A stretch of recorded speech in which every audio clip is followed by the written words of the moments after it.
ہمارے یہاں یہ جو پرسیپشن ہے نا کہ جی ہم مولوی بنا دیں گے تو کیا بنے گا، اس پہ میں اپنا ایک تجربہ آپ کو بتا رہا ہوں کہ آپ یقین کیجئے کہ یہ دین کی بہت بڑی برکت ہے کہ جتنی عزت دین کی وجہ سے ملتی ہے آپ کو کسی اور شعبے میں مل ہی نہیں سکتی۔ بالکل ایسا ہی ہے۔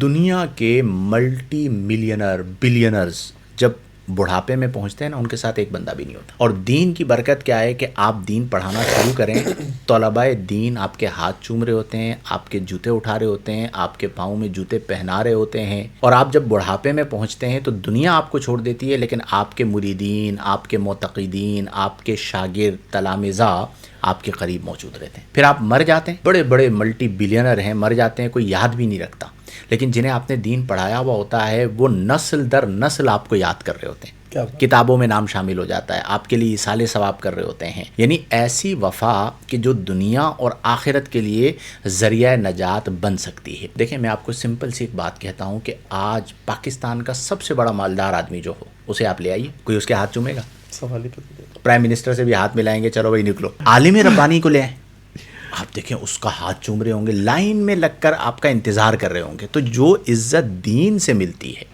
وہ کہیں اور سے نہیں ملتی۔ ہمارے بعض لوگ شکوے کر رہے ہوتے ہیں نا، یار ہمارا صحیح نہیں ہے، ہمارے یہاں موقع نہیں دیا جاتا، ہمارے یہاں مخالفت کی جاتی ہے، ہمارے یہاں آگے نہیں بڑھنے دیا جاتا۔ میں کہتا ہوں یار یہ 0.1% ہے، چند لوگ ہوتے ہیں، ٹھیک ہے؟ آپ کو اکثر جگہ پہ اپریشیٹ کیا جاتا ہے۔ میں اکثر جو احباب بیچارے دل برداشتہ ہوئے ہوتے ہیں نا، میں انہیں یوں کہتا ہوں، میں کہتا ہوں مجھے یہ بتاؤ کہ تمہاری زندگی کے اندر تمہیں کبھی کسی نے پتھر مارا ہے، تمہارے علاقے سے نکالا ہے، سوشل بائیکاٹ کیا ہے، بات چیت بند کی ہے؟ نہیں۔ زیادہ سے زیادہ کیا ہے، 2-4 باتیں بولی ہے نا بھائی۔ اگر اتنی بڑی عزت لینے کے بعد مجھے 2-4 باتیں سننے کو مل جائے تو میرا کیا جاتا ہے؟ اور اس پر بھی صبر کرنا ہے تو اللہ تعالیٰ نے اجر عطا فرمانا ہے۔ تو دین میں اللہ نے بڑی برکت رکھی ہے، اور جتنے بھی ہمارے ناظرین سننے والے ہیں، اگر آپ کو موقع ملے اپنی فیملی کا ایک بچہ جو ذہین فتین ہو، اسے آپ حافظ بنائیے، اسے آپ عالم بنائیے، زندگی تبدیل ہو جائے گی۔ حضور اس پہ جو باتیں آپ نے کہیں 101% اوکے۔ یہاں پہ نا آپ ڈاکٹر سے جا کے پوچھئے، انجینئر سے پوچھئے، CFOs سے پوچھئے جو چارٹرڈ اکاؤنٹنٹس ہوتے ہیں وغیرہ، ان سب سے پوچھئے۔ ان کو گاڑیوں میں ہم آپ گھومتے پھرتے دیکھتے ہیں، لیکن جب بورڈ آف ڈائریکٹر کی میٹنگز ہوتی ہیں نا تو ایک امام کو اتنا نہیں سنایا جاتا جتنا یہ لوگ سن رہے ہوتے ہیں۔ ٹھیک ٹھاک ان کے اوپر پریشر ہوتے ہیں، ٹھیک ٹھاک یہ لوگ پرابلمز میں۔ میں نے ایسے لوگوں کو، پروفیشنلز کو دیکھا ہوا ہے، بلکہ میں ایک ریئلسٹک ایک حقیقی واقعہ بتاؤں، یعنی میٹنگ ہونی ہے اگلے دن منڈے میٹنگ، اور ایک 2 دن پہلے لوگ ڈپریشن کی گولیاں کھا رہے ہیں کہ یار جس کو فیس کرنا ہے نا اس نے ہماری ایسی کھچائی کرنی ہے کہ ہم اس کو فیس نہیں کر سکتے۔ ایسا نہیں ہے کہ آپ عالم یا امام بنتے ہیں تو ابھی تو وہ پریشر جو دنیا کے دوسرے پروفیشن کے لوگ فیس کر رہے ہوتے ہیں اتنا پریشر تو امام پہ آتا بھی نہیں۔ نمبر 2 بات، حضور اسپیس نہیں دیتے، واقعی یہ ہے، لیکن ہمیں اسپیس یہ بھی تو دیکھنا ہے نا کہ چاہیے کہاں پہ۔ وہ دور گیا کہ جب ہمیں صرف دارالعلوم کے لیے یا مسجد کے لیے عالم چاہیے تھا۔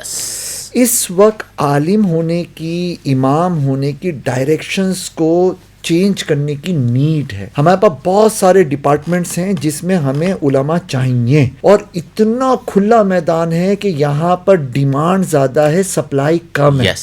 بالکل ایسا ہی۔ اچھا، جب سپلائی کم ہو اور ڈیمانڈ زیادہ ہو نا تو ورتھ آٹو کے اوپر بڑھتی چلی جاتی ہے۔ مثال کے طور پہ حضور دیکھیے، ایک ہے جو رسمی علامہ صاحب بنے، وہ اپنی جگہ ہیں، وہ ان کی قدر ہے، لیکن اگر آپ CA کر رہے ہو، ACCA کر رہے ہو اور ساتھ میں آپ عالم بن جاؤ، آپ MBBS کر رہے ہو ساتھ میں آپ عالم بن جاؤ، آپ ماس کمیونیکیشن کے اندر ماسٹرز کر رہے ہو ساتھ میں آپ عالم۔ اپنے پاس ایسے بہت سارے لڑکے ہیں الحمدللہ ہیں ایسے۔